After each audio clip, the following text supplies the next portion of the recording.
अस्सलाम वालेकुम वरहमतुल्लाहि वबरकातुहू। मैं हूं इंजीनियर मोहम्मद हमीद।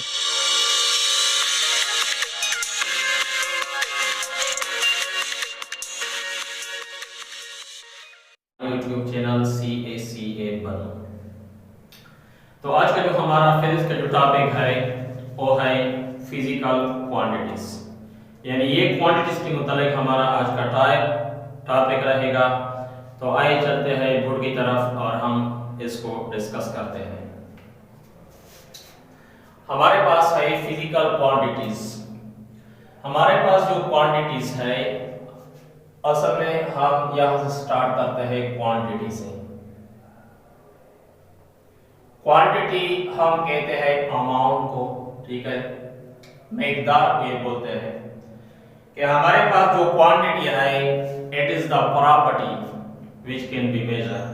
हमारे पास ये एक प्रॉपर्टी है किस चीज का, किसी ऑब्जेक्ट का, जिसको हम मेजर कर सकते हैं, ठीक है। तो क्वांटिटी का तारीफ इस तरह हुआ। तो फिर हमने जो क्वांटिटी है उसको कैटेगराइज किया है, ठीक है। 9th के लेवल पर हमको इसको 2 कैटेगरी में डिवाइड करते हैं। फर्स्ट ऑफ ऑल उसको पहले जो कैटेगरी है उसको हम बोलते हैं हमारे पास बेस फिजिकल क्वांटिटी। सेकंड की जो कैटेगरी है उसको हम बोलते हैं डिराइव फिजिकल क्वांटिटीज। लेकिन 11th के बुक की तरफ अगर हम आए तो वहां पर तीसरा कैटेगरी भी है, उसको हम बोलते हैं सप्लीमेंट्री क्वांटिटीज। तो हमारे पास जितनी भी क्वांटिटीज है फिजिक्स में, तो हमारे पास हर क्वांटिटी का यूनिट भी होगा। ये बात आप हमेशा अपने ज़हन में याद रखें। तो base physical quantities, second one is the derived physical quantities and third one supplementary quantities. तो आइए हम पहले आते हैं बेस फिजिकल क्वांटिटीज कि हमारे पास जो बुनियादी तीबी मिकदार है ये क्या होते हैं, ठीक है। तो ये हमारे पास बेस फिजिकल क्वांटिटीज जो है ये हमारे पास 7 इन नंबर। इसके टोटल तादाद जो हमारे पास सिस्टम इंटरनेशनल में दिया गया है या इंटरनेशनल सिस्टम में जिसको हम फ्रेंच में बोलते हैं, ये हमारे पास 7 है। तो ये हमारे पास क्या है, those physical quantities which are the base for other physical quantities are called base physical quantities। कि हमारे पास बेस फिजिकल क्वांटिटीज वो है जो हमारे पास दूसरे क्वांटिटीज के लिए बुनियाद हो। यानी जितनी भी दूसरी फिजिकल क्वांटिटीज है, और आपको ये बताओ कि हम जो दूसरी फिजिकल क्वांटिटीज या अदर फिजिकल क्वांटिटी बोलते हैं उससे मेरा जो मुराद है वो डिराइव फिजिकल क्वांटिटीज है। कि ये डिराइव फिजिकल क्वांटिटीज के लिए क्या है, एक बेस है कि डिराइव फिजिकल क्वांटिटीज किससे डिराइव होगा, ये हमारे पास बेस फिजिकल क्वांटिटीज से डिराइव होगा। तो ऐसे क्वांटिटीज जो दूसरे के लिए बेस हो तो उसको हम बोलते हैं बेस फिजिकल क्वांटिटीज। और हम इस तरह भी डिफाइन कर सकते हैं the minimum number of physical quantities, कि हमारे पास जो बेस फिजिकल क्वांटिटीज है ये वो कम से कम तादाद है, ठीक है। और मिनिमम क्वांटिटीज का वर्ड क्यों इस्तेमाल किया गया है, यहां पर अगर आप देख ले कि हमने यहां पर लिखा है कि उसका जो हमारे पास नंबर है वो 7 है, ठीक है। जो इंटरनेशनल में इंटरनेट इस में हमारे पास जो है the minimum number of physical quantities on the base of which other physical quantities are defined, जिसकी बुनियाद पर हम दूसरी फिजिकल क्वांटिटी की डिफिनेशन कर सकते हैं। यानी दूसरी फिजिकल क्वांटिटीज यानी डिराइव फिजिकल क्वांटिटीज उससे हम माहूस करते हैं, उससे आस करते हैं, उससे डिराइव करते हैं। तो ऐसे क्वांटिटी को हम बोलते हैं बेस फिजिकल क्वांटिटीज। शॉर्टकट अल्फाज में कहो ना तो ये हमारे पास बेस है, ठीक है। किसके लिए, डिराइव के लिए, कि डिराइव इससे निकलेगा। तो इसको हम बोलते हैं हमारे पास क्या है, बेस फिजिकल क्वांटिटीज। अब हमने बात की कि हमारे पास 7 है, तो आइए चलते हैं कि उसके नेम्स क्या है। तो बेस फिजिकल क्वांटिटीज में हमारे पास पहला बेस है, ठीक है, जिसको हम m से रिप्रेजेंट करते हैं। यहां पर मैं सिर्फ आपको क्वांटिटीज की बात बता रहा हूं, यहां पर हम मेस के, टाइम के, लेंथ के, यूनिट की तरफ हम नहीं जा रहे, वो हमारा एक अलग टॉपिक रहेगा, ये बात समझे, ठीक है। कि हमारे पास फर्स्ट ऑफ ऑल क्या है, बेस, और सेकंड वन इज लेंथ, और हम इस बेस को m से रिप्रेजेंट करते हैं और लेंथ को l से या s से h वगैरह r से भी रिप्रेजेंट करते हैं। इतने सारे रिप्रेजेंटेशन क्यों है? क्योंकि हमारे पास l को लेंथ, s हम डिस्टेंस के लिए, और h हम जब हमारी लेंथ जो हाइट के तौर पर हो तो वहां पर हम h लगाते हैं।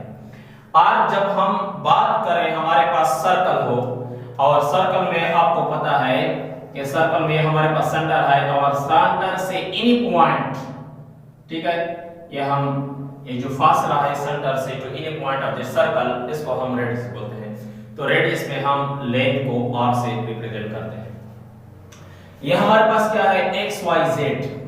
ये भी हम बाज़ औक़ात जब हम कार्टेशियन कोऑर्डिनेट की बात कर रहे होते हैं कि हमारे पास ये क्या है, 1 डायमेंशन, 2 डायमेंशन, 3 डायमेंशन, जब हम बात करते हैं कि हमारे पास x y कोऑर्डिनेट है, ठीक है, तो x y कोऑर्डिनेट में हमारे पास ये x ये y, तो असल में ओरिजिन का जो पॉइंट है यहाँ पर x एक्सिस पे हमारे पास लेंथ होता है, डिस्टेंस होता है, तो हम लेंथ को x से, या हम वर्टिकली भी, या हम जब आप x 3D की बात कर रहे हैं, स्फीयर की या 3 डायमेंशन की बात कर रहे हैं, तो इसको हम बोलते हैं, ठीक है, फिर z हम ले सकते हैं। टाइम है थर्ड। ये टाइम हमारे पास क्या है, हमारे पास टाइम जो है ये बेस फिजिकल क्वांटिटीज है, और इसको हम स्मॉल t से रिप्रेजेंट करते हैं, क्योंकि कैपिटल T हमने टेंपरेचर के लिए रखा हुआ है। तो फोर्थ हमारे पास क्या है, टेंपरेचर है, और फिर हमारे पास क्या है, इलेक्ट्रिक करंट, इसको हम I या स्मॉल i से रिप्रेजेंट करते हैं। अब एक बात आपकी समझ में होनी चाहिए कि हम यहाँ पर सिर्फ करंट का वर्ड ये सूटेबल नहीं होगा, इसके लिए हमारे पास क्या है, इलेक्ट्रिक का वर्ड जरूरी है, क्योंकि जब आप सिर्फ करंट की बात करते हैं तो ये स्टूडेंट्स को पता नहीं होगा कि हम किस करंट की बात कर रहे हैं। करंट तो बहुत ज्यादा है, आप वाटर करंट की बात कर रहे हैं या चार्जेस की बात कर रहे हैं। यहाँ पर जो हमारे पास बेस फिजिकल क्वांटिटी है वो इलेक्ट्रिक करंट की बात हो रहा है, ठीक है, कि हमारे पास चार्जेस की बात हो रहा है। जब चार्जेस की बात होगी तो उस करंट को हमने बेस फिजिकल क्वांटिटी में लिया हुआ है। 6 हमारे पास अमाउंट ऑफ सब्सटेंस है, जिसको हम n से रिप्रेजेंट करते हैं, और हमारे पास क्या है, 7 लाइट इंटेंसिटी या लुमिनस इंटेंसिटी है, जिसको हम IC से रिप्रेजेंट करते हैं। तो यहाँ पर एक क्वेश्चन अराइज होता है कि हम क्वांटिटीज के लिए टू ऐसे बेस फिजिकल क्वांटिटी इस्तेमाल कर रहे हैं। एक हमारे पास मास है और दूसरे हमारे पास अमाउंट ऑफ सब्सटेंस है। यहाँ पर क्या है, किसी चीज की मिकदार का जिक्र हो रहा है, और यहाँ पर किसी चीज के मिकदार का, अमाउंट का जिक्र हो रहा है। तो सिस्टम इंटरनेशनल में या बेस फिजिकल क्वांटिटीज में ये दो क्वांटिटीज क्यों जरूरी है? और आपको पता है कि यह इसका यूनिट हमारे पास किलोग्राम है और इसका हमारे पास मोल है। देखो हमारे पास जब हम बल्क क्वांटिटी की बात कर रहे हैं, ठीक है, कि आप फॉर एग्जांपल 5 kg शुगर की बात कर रहे हैं, तो अगर अमाउंट एकदम यानी ज्यादा हो तो आपको उसको मेजर करना होगा किलोग्राम में। लेकिन आप अगर किसी चीज के पार्टिकल में इंटरेस्टेड हैं, फॉर एग्जांपल हम कहें कि हमारे पास वाटर है, उसके मॉलिक्यूल कितने हैं, ठीक है, अगर आप किसी चीज के उस सब्सटेंस के पार्टिकल में इंटरेस्टेड है तो आप वहां पर kg इस्तेमाल नहीं कर सकते, बल्कि आप उसके पार्टिकल में इंटरेस्टेड है, उसके मॉलिक्यूल में इंटरेस्टेड है, तो वहां पर हम बात कर रहे हैं हमारे पास क्या है, मोल की। तो दूसरा हमारे पास क्या है, डिराइव फिजिकल क्वांटिटीज। ये नाम से ही साबित है, ये नाम से आपको पता चलेगा कि डिराइव का क्या मतलब है, माहौज होना, किसी चीज को दूसरी चीज से निकालना। तो असल में हमारे पास बेस तो बन गया बेस फिजिकल क्वांटिटीज में, तो अब हम जो दूसरे फिजिकल क्वांटिटीज है उसको हम निकालेंगे, डिराइव करेंगे कैसे, बेस फिजिकल क्वांटिटीज से। ये हमारे पास क्या है, ये हमारे पास के नंबर में हो जाता है। इसके बारे में आप ये नहीं कह सकते कि हमारे पास इसका तादाद इतना है। ठीक है, तो those physical quantities which are derived from a base physical quantities, अगर ऐसे क्वांटिटीज है कि आप उसके बेस से निकाल लें तो उसको हम बोलते हैं डिराइव्ड फिजिकल क्वांटिटीज। अब क्वेश्चन ये है कि हम डिराइव को तो यकीनन बेस से निकालेंगे, डिराइव करेंगे, लेकिन हम किस तरह निकालेंगे, बाय विच वे? तो उसके लिए हमारे पास दो प्रोसेस है, मल्टीप्लिकेशन और डिवीजन का। आप बेस फिजिकल क्वांटिटी को आपस में मल्टीप्लाई करें या बेस फिजिकल क्वांटिटी को आपस में डिवाइड करें तो आपको क्या मिलेगा? डिराइव फिजिकल क्वांटिटीज मिलेगा। ठीक है, फॉर एग्जांपल हम एग्जांपल लेते हैं एरिया की। तो एरिया को हम ए से रिप्रेजेंट करते हैं। तो एरिया क्या है? आप एरिया है कि लेंथ और बेलेंथ। फॉर एग्जांपल आप कौन से एरिया की बात कर रहे हैं?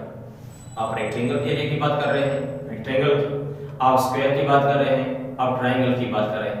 हर एक के लिए अलग अलग फार्मूले हैं। अगर आप इंटरेस्ट है एरिया ऑफ रेक्टेंगल तो लेंथ और ब्रेड्थ।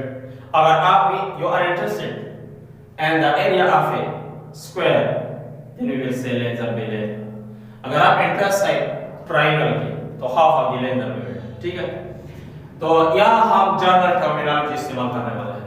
ठीक है बच्चों, तो हमारे पास a = लेंथ को हम l से रिप्रेजेंट करते हैं, लेकिन लेंथ ऑफ एरिया हमारे पास क्या है? ये this is a sign of multiplication. और हमने यहां पर बात की when we will derive physical quantity from base, कि अगर आप एक डिराइव फिजिकल क्वांटिटी को बेस से डिराइव करते हैं तो आपको दो प्रोसेस करना होगा, मल्टीप्लिकेशन और डिवीजन। तो हम एरिया को डिराइव करते हैं, तो अगर आप एरिया को डिराइव करते हैं तो उसका फार्मूला क्या है? लेंथ और बेलेंथ। तो हमारे पास लेंथ क्या है? ये बेस है, और दूसरा लेंथ क्या है? ये बेस है। लेकिन किस तरह कि इन दोनों बेस में हमारे पास जो साइन मौजूद है मल्टीप्लिकेशन का है, तो उससे क्या होगा कि उससे हम डिराइव करेंगे। तो एरिया तो हमारे पास बेस सेम है, उसके पावर आपस में ऐड हो जाएंगे l²। ठीक है, अगर आप हमारे पास क्या है रेक्टेंगल के एरिया के बारे में बात कर रहे हैं तो लेंथ और ब्रेड्थ है। अगर आप एरिया स्क्वायर की बात कर रहे हैं तो लेंथ और बेलेंथ है। अगर आप एरिया की ट्रायंगल में इंटरेस्टेड हैं तो क्या है? हाफ ऑफ दी लेंथ और ब्रेड्थ। ठीक है, ये आप पे डिपेंड करता है आप कौन से एरिया में इंटरेस्टेड हैं। ठीक, तो अगर आप दूसरा हमारे पास क्या है? वॉल्यूम है। तो वॉल्यूम हमें पता है कि वॉल्यूम का फार्मूला क्या है? लेंथ और ब्रेड्थ और हाइट। तो उसको हम कैपिटल V से रिप्रेजेंट करते हैं, स्मॉल v से तो हम स्पीड रिप्रेजेंट करते हैं। तो लेंथ ज़रबे वेट ज़रबे हाइट, तो v = अगर हम लेंथ को तो l से, वेट असल में क्या है? हमारे पास लेंथ है, और हाइट हमारे पास क्या है? हाइट हमारे पास लेंथ है। तो लेंथ ज़रबे लेंथ, ये हमारे पास क्या है? ये बेस है, ये बेस है, ये बेस है, तीनों हमारे पास बेस है, लेकिन उसको हमने मल्टीप्लाई किया है। तो जब हम बेस को मल्टीप्लाई करेंगे तो ऑलरेडी आपको पता है कि आपके साथ नेट रिजल्ट क्या आएगा? डिराइव आएगा। ठीक है, तो ये हमारे पास क्या है? वॉल्यूम = L3 तो हमारे पास डिराइव है, लेकिन किस तरह? बेस से, मल्टीप्लिकेशन। अब हम इस तरह एग्जांपल लेते हैं कि उसमें डिवीजन इस्तेमाल किया गया। हमारे पास स्पीड है, और स्पीड आपको ऑलरेडी पता है कि स्पीड क्या है? डिस्टेंस डिवाइड बाय टाइम, कि कितना फासला आपने कवर किया है उसको टाइम डिवाइड करें, you will get speed। तो डिस्टेंस को हम s से रिप्रेजेंट करते हैं और टाइम को हम t से रिप्रेजेंट करते हैं। हमारे पास डिस्टेंस जो है, डिस्टेंस में आप क्या करते हैं? आप लेंथ कवर करते हैं। तो लेंथ हमारे पास क्या है? हमारे पास बेस है। तो हमारे पास क्या है? बेस, और टाइम हमारे पास क्या है? बेस। तो आपस में क्या है? उसका डिवीजन है। जब दो बेस फिजिकल क्वांटिटीज आपस में डिवाइड होता है तो उसका जो रिजल्ट आएगा आपको मैंने पहले बताया कि वो क्या होगा, और हमारे पास डिराइव होगा। ठीक है, तो मैं यकीन करता हूँ आप बेस फिजिकल क्वांटिटीज और डिराइव फिजिकल क्वांटिटीज उसमें जो फर्क है कि वो किस तरह आए हैं, इंशाल्लाह आपकी समझ में ये बात आया होगा। अगर हमारे लेक्चर आपको पसंद है तो हमारे चैनल को प्लीज़ लाइक, शेयर और सब्सक्राइब करें, और मिलते हैं नेक्स्ट लेक्चर में। तब तक के लिए मुझे इजाज़त दे दें। Bye bye.